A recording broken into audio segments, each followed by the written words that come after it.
Hello you guys, happy Sabbath. Today we are here again with another Bible story. Today we're talking about the life of Christ part 3. So before we do so, let's invite you to close your eyes and have a word of prayer. Dear Heavenly Father, we come to you in the name of Jesus Christ. We thank you so much for your word and your truth, and the Son of your Son Jesus Christ is an example for us that we can see thee too can gain the victory over all sin through your grace and power only.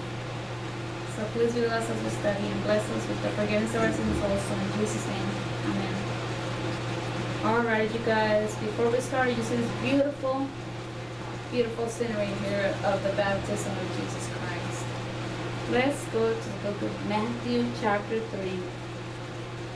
And we're going to start at verse 13.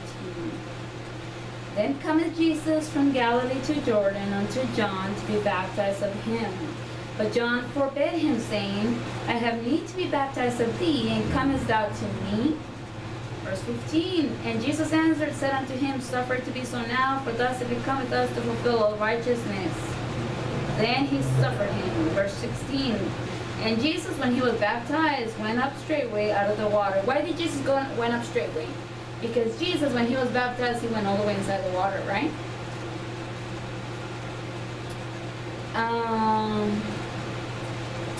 And just when he was baptized, he went up straightway out of the water. It was not sprinkling, get that right.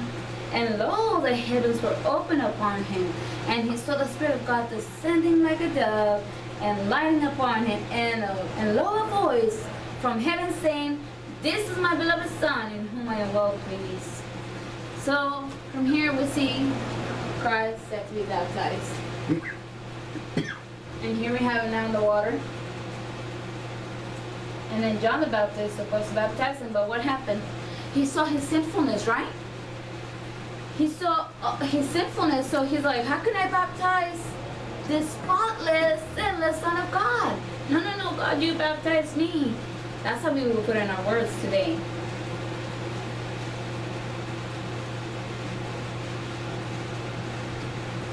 But what did God told him? Suffer it to be known, right? Let's read it again one more time. And when Jesus, when he was baptized, went up straight out of the water. Imagine Christ coming up out of the water.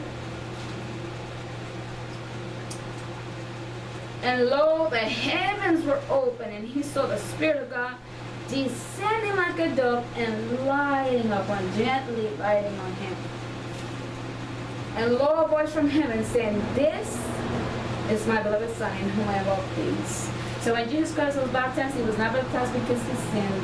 He was following the law to teach us the example. He was a perfect example in this earth. So now I'm going to read you something from the book Desire of Ages,